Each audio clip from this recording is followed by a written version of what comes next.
Hello and welcome to this bonus episode of America a History podcast, recorded straight after our recently published episode, What is America's Relationship to the Middle East? I'm joined now by my guest from that episode, Melani McAlister, to discuss this a little bit more. Melani, thank you so much for hanging on. It's great to be here. Let's keep going. Yeah, thank you so much. It was a really great chat and one that I'm sure will be super insightful to a lot of people listening to this.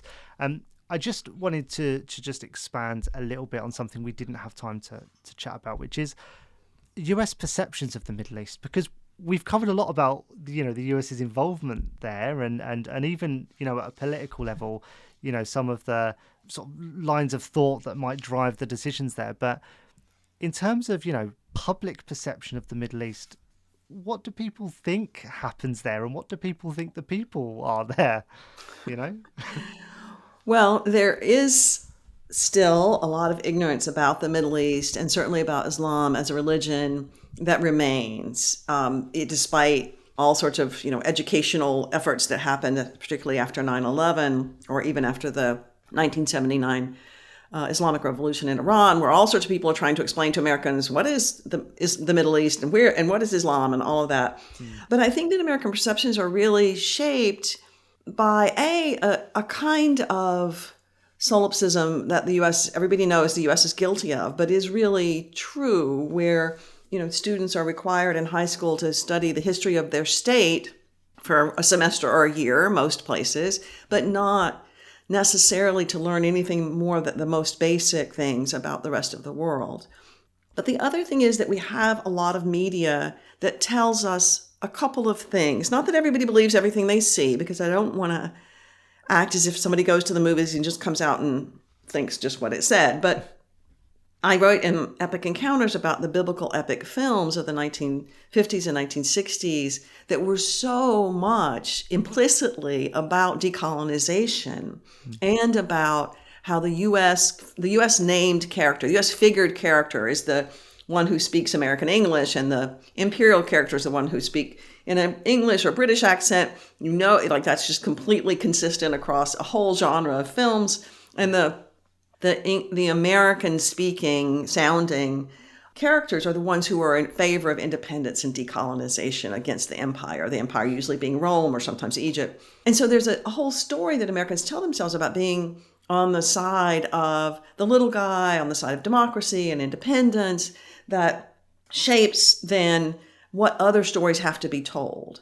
So when the United States gets interested, when Americans get interested, I'm not talking about policymakers, but Americans get interested in the Middle East, it's often through these kind of narratives of like salvation through the biblical epics, or more commonly these days is the terrorism story. So that Americans associate the Middle East with terrorism, have done so since popular culture in the 80s and 90s, and a rise of real terrorism in the Middle East in the 1970s. But it's many more people have been killed by terrorists on popular media than were ever killed in actual life, of course.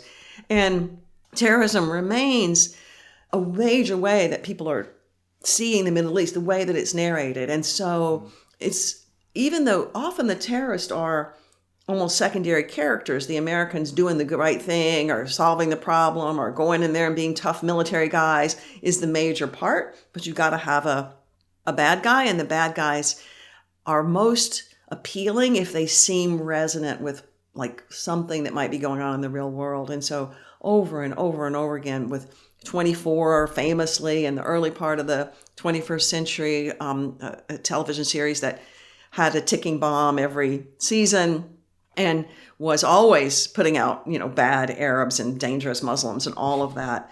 To the most recent series that I've been watching is actually a French one that's about to be made into an American one, The Bureau.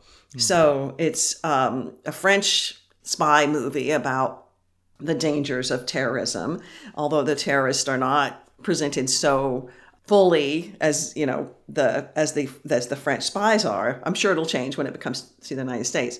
So I think that sense that people in the Middle East are dangerous, that they're violent, that they are somehow against American interest and against Americans, is so ubiquitous that even if people kind of know that, they obviously everybody knows a terrorism television show or a movie is not real life, the sense is just sort of carried through, and there are not a lot of alternatives. Now, my colleague and friend Evelyn El-Sultani wrote a really fine book about television coverage after 9/11, or television, popular culture after 9/11, and argued that there was a strategic, consistent move to build in the good Muslim character after 9/11, or good Arab or good Muslim character. And I think that's true. There's a kind of awareness, like we don't want to seem like we're totally anti-Muslim, so we're going to always have a good Muslim. But to be a good Muslim, you have to have no resentments against the United States, right? The good Muslims are the ones who just love America, who go to their mosque and pray, or they work for the FBI, whatever. And so there is some awareness of that and built into Americans, almost like an inoculation. We can say anything as long as there's one good Muslim character. So I think popular culture is huge in that way, and it doesn't work in a simple way, but I think it does have a major impact. Yeah, and do you think part of the problem as well is, as you touched on, it's not just about how popular culture represents all Muslims as possible terrorists. You've got to watch out for them, but I feel like American pop culture represents itself as the saviors of the world, and this might be just me talking as a Brit here, so I don't mean to offend you, but there is, I think, very much a sense that Americans feel like they have to save everyone else.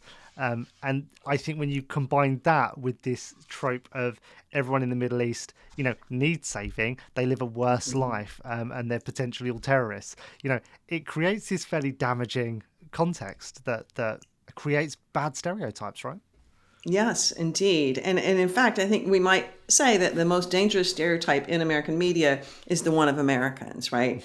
As the, inevitably the person who wants to do the right thing, who can come in, and even though they're, obviously a range of different Americans, that sense of American goodwill or well-intentionedness and moral turpitude, and therefore, like, there's some movies that are quite critical of the damage Americans create. It's not that that's uniform, but that salvationism and that sense that good intentions or being a good person is the kind of criteria by which you judge what somebody does, as opposed to whether they know what they're doing and what its impact is. So yes, I think that's absolutely right. I also say, when you say salvation, it also reminds me of the other, crucial image in popular culture, which is of the Muslim women who need saving, right? And the idea that the U.S. goes to war in Afghanistan because of Osama bin Laden, but one of the war aims becomes freeing Afghan women from their oppression, and this is very consistent. Even people who will say, "Well, I understand that the U.S. isn't the be all and the end all, and we don't always have to control everything, but don't look at how women are treated. Don't we need to respond to that?" And the answer is that actually there are women responding to that. They're in the Middle East. You could support them if you wanted to, but coming in and sort of saying, "We're going to free you from the Taliban." Well, first place, as we know, that did not happen. We had a 20-year war. It was horrible. And then what happens at the end? The Taliban come back to rule. So another case of where you think the war is going to fix something and it doesn't. But also the idea, it's not helpful if you're a Muslim or Arab woman or an Armenian woman or whatever, and you're trying to argue for rights. It's actually not helpful for the U.S. government to be saying they're the ones we support. Often that really is not what you want. So maybe you do, but sometimes that just makes you delegitimizes you in your own public. So. Yeah, it's an interesting point. And I feel like sometimes America doesn't consider too much how that the other countries might not love them, and and that can be a problem sometimes. But that's maybe a conversation for another day. Melanie, thank you so much for joining me, not just for this, but for the main podcast episode as well. And I urge everyone who hasn't yet listened to go and listen to that. Thanks. Melanie, do remind people where they can connect with you directly if they want to. Yes, I am on Blue Sky at Melani, Melani MCA at Blue Sky, and I'm just getting started, so it'd be great to hear from people. Wonderful. And thank you all for listening to this. There are useful links in the show notes as well if you do want to find out more about all the stuff that Melanie has been talking to us about. And if you like what you hear, support the show as well from as little as $1 simple. It just helps us keep the lights on, keep making the show, and that makes us very happy indeed. Thank you so much for listening, and goodbye.